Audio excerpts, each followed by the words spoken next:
everybody, and welcome to Hampshire Outdoors and Survival. Mickey here. Well, just getting prepared to go up the woods tomorrow, going through my kit and bits and pieces, sorting out what we're going to do. And Tommy popped round last night with a present for me, a Christmas present. Much appreciated, Tommy. Thank you very much. He come round, happy Christmas, Mick, and he brought me around this. So this is the Odoland 1.4 litre. Basically, it's a clone of a Jetboil. Okay, so I've had it out, I've had a look at it, I've tried it, and I'm going to give you some thoughts, show it to you, see what you think, because I've had a quick look on Amazon, there's many options. So you can buy a Jetboil, the original, and for the same sort of size they seem to go from anything from about 100 quid through to 140 pound. You come down, you've got Fire Maple, they're about 70 quid. There's lots of other brands on there, but this brand here, I found it on Amazon at 55 quid. Yeah, feel a bit mean really looking at the prices of something to do a review for something that's been given to me for Christmas. But Tommy, thank you very much. This is going into the emergency kit, probably for the car, and then the MSR will come back as an emergency kit for home. Brilliant. Superb. So let's have a look at it. Right, so it comes in a quite reasonable box.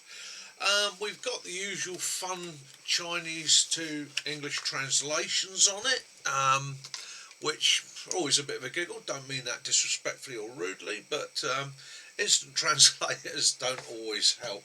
So it is forbidden to use it in a closed environment such as tents, etc., to avoid safety accidents caused by smoke poisoning. Okay. I think we're on about carbon monoxide poisoning there, the risk of fumes and so on. So obviously, if you're using anything that is gas, you've got to be in an environment which isn't enclosed, where you're going to get plenty of fresh air, because you are producing lots of carbon monoxide. Okay, so it comes in quite a tidy box, quite like that. There we go. Okay, pretty much tells you about the kit on there. Yeah, it's lid, gas tank not included, burner, pot. Okay, so I've had a bit of experience with these in the past. I've had a bit of experience with Jetboils. Used to use them for fishing and that. So we'll lift it out. There's a set of quite reasonable instructions that are all in English with some good diagrams, good pictures. Okay, like that. Nice little touch. Means you know what you're doing. The other thing that comes with it is a needle, and this needle is for cleaning out the jet in this if the jet becomes blocked. Now this is quite essential, because that is exactly the right diameter for cleaning out your jet. So again, when you see that, don't bin it, don't lose it, put it to one side. Okay, put it in your kit, whether you keep it in with this or whether you put it in your emergency gear.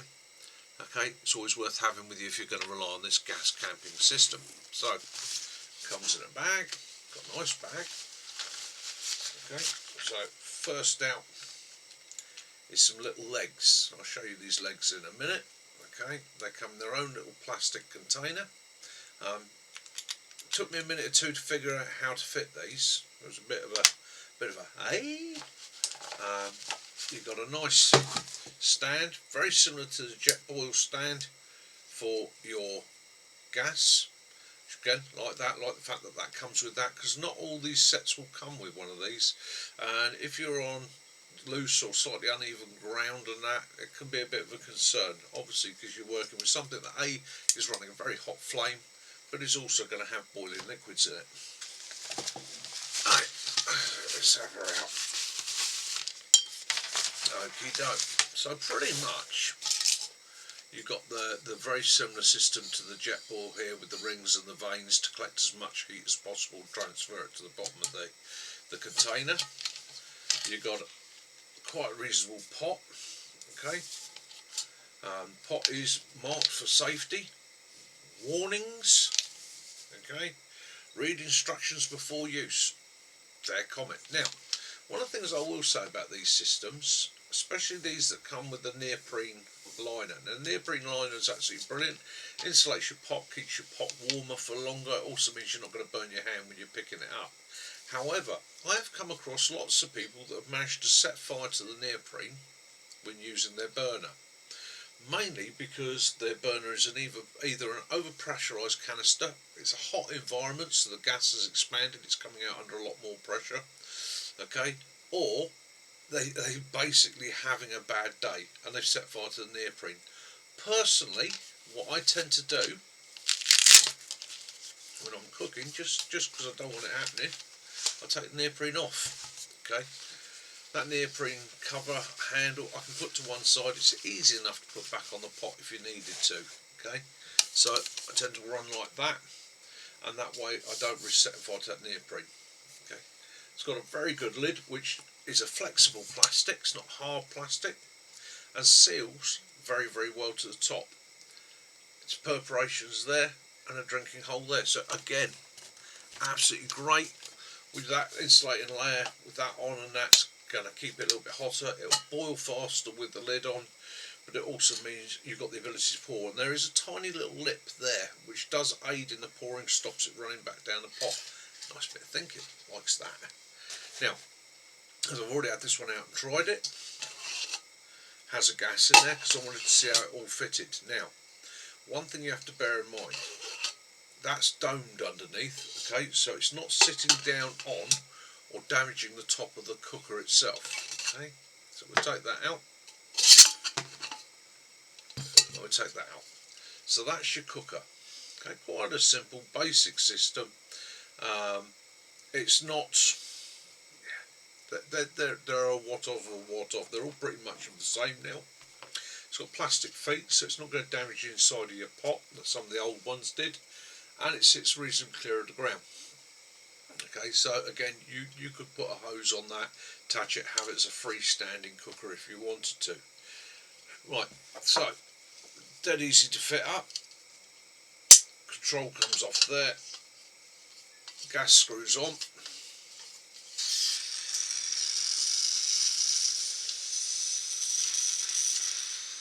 Right, one thing I don't like about this, straight away, and I've got to point this out.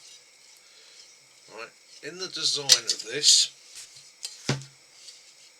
your gas port folds back, but will not fold back, right, over this top to go into the container without you turning the gas on one full revolution.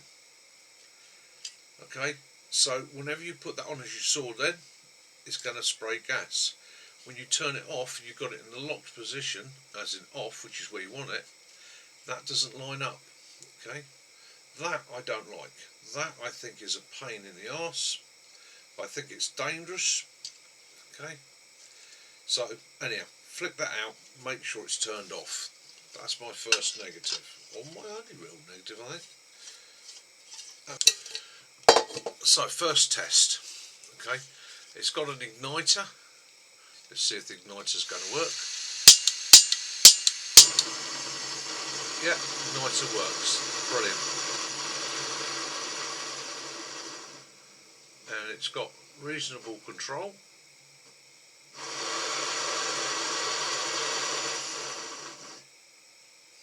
Like that, just turn that off. Now, let's come back to these which come in this little box here. So you've got 4 of these, and they have a little slot in them so that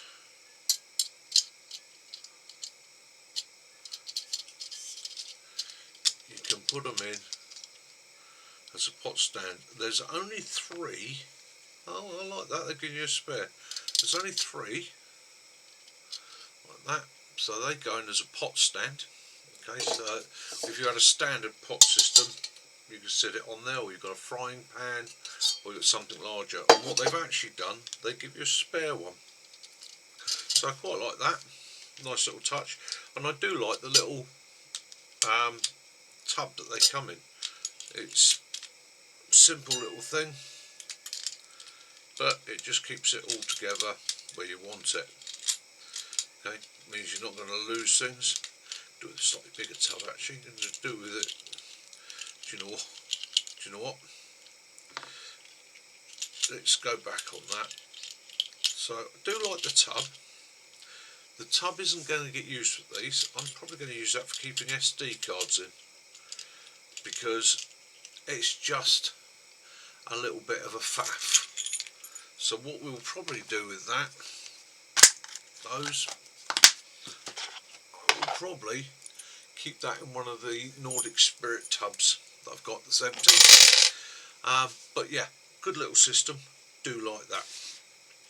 Right, so let's do ourselves a bit of a burn test with it. So what I'm going to do now, this is advertised as a 1.4 litre. Okay, that's 1.4 litres if you fill it to the brim.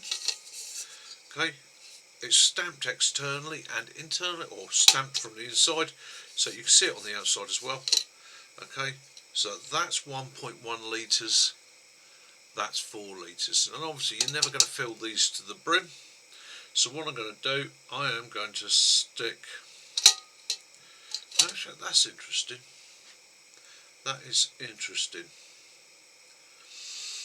Okay, so when we look at the measurements, 0.5 of a litre, 0.8 of a litre, then stamped max, that's half out the pot. Then it's stamped 1.1 litre, and it's advertised as a 1.4 litre. Well, okay, let's do a boil test. We'll do it on the max setting. Just get some water. That's it.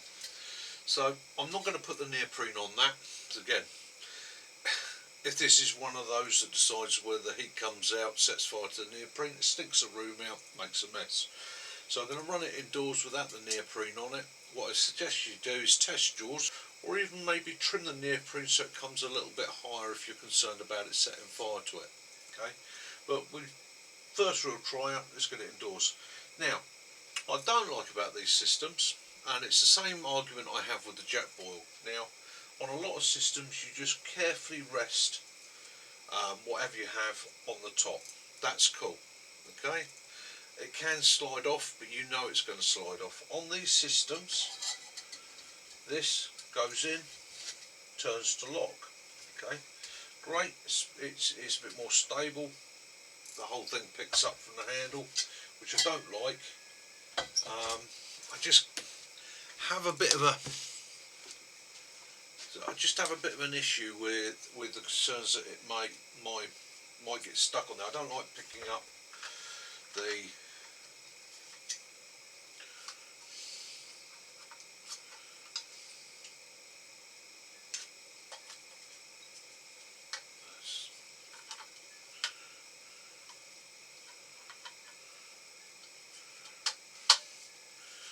put the legs down. That makes that nice and stable. Okay, so following the instructions as given by the manufacturer, ignite your stove first.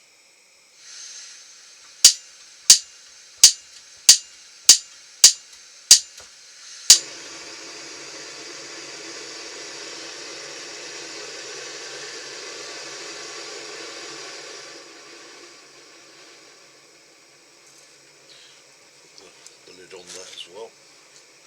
Just okay, so ignite the stove first.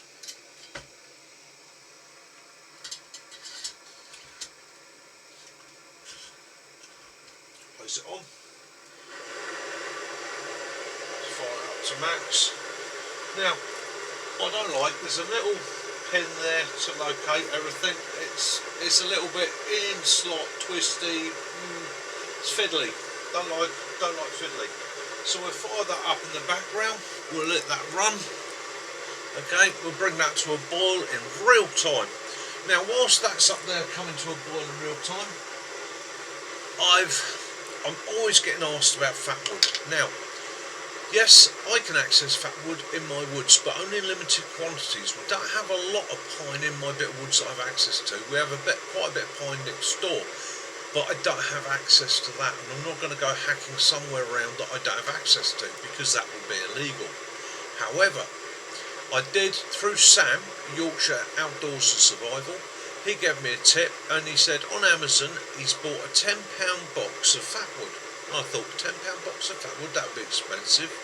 Had a look, it's not, it's actually $14.99.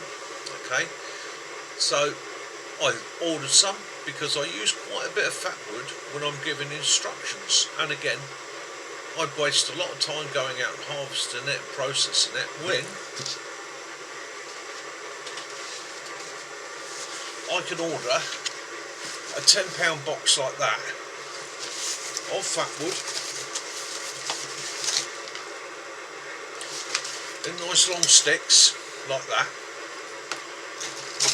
for sub 20 quid, especially as I have seen people selling a 6cm piece of this for 3 or 4 quid with a hole drilled in it and a little bit of paracord. Okay, so again, if you live in a city, you live in a town, or you're in an environment where you don't have access to fat wood, okay, you could order it from Amazon, have it come to you, and that's pretty much, that's going to be a couple of years supply of fat wood. Okay, I will do a video on harvesting it. However, that's an alternative for you. Now this stuff is Better Wood Products. It's an American company. They replant for everything that they harvest, and this is part of the harvesting system. So where they take the pine trees out to be processed for paper, materials, lumber and so forth, they take the stumps out. When they take the stumps out, they collect the fat wood and they sell the fat wood, and that's, like I say, on Amazon. So there's an alternative for you, especially if you want to be a bit environmentally friendly and use a resource that's been harvested. Now, what I will say to you, you want to take this out of the cardboard box and you want to bundle it into plastic bags, sturdy plastic bags as you can. Try and suck the air out of them and seal them, because the turpentine will evaporate off into the atmosphere and these will dry out. Okay. Takes a fair while, but you will lose your fat wood if you're not careful. You can dip them into hot wax and seal them if you're making the ultimate survival tool, but there we go. So there's no excuse for not having a bit of fat wood. Okay, now they use them as a fire starter stick, so they will literally light the end of a piece of this,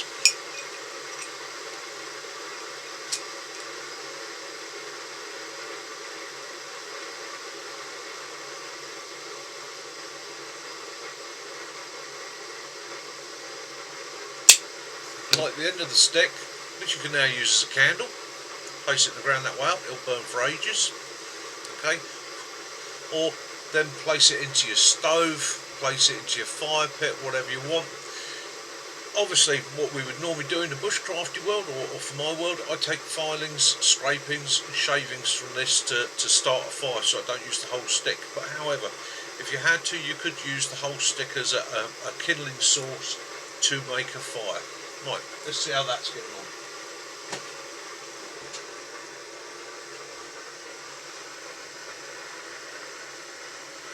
Oh yeah. So we're at a boil. Okay, it is boiling. It's bubbling away quite nicely in there.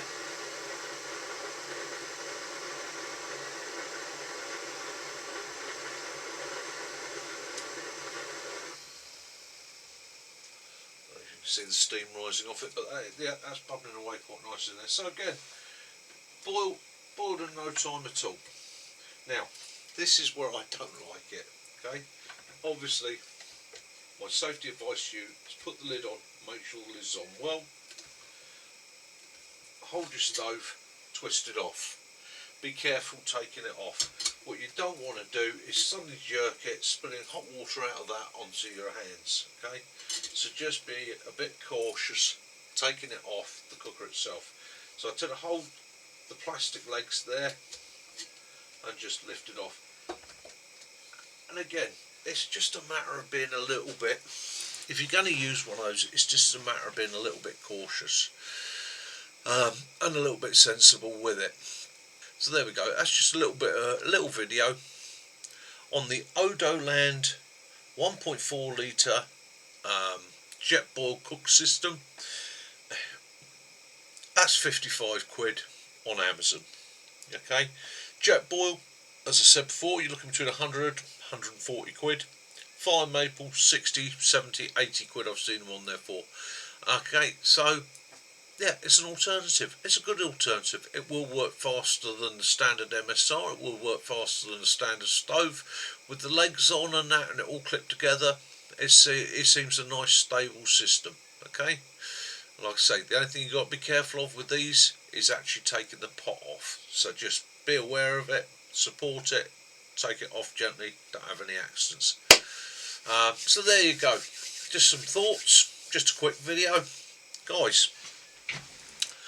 Please join us on a Sunday, 2000 hours. We run a live stream.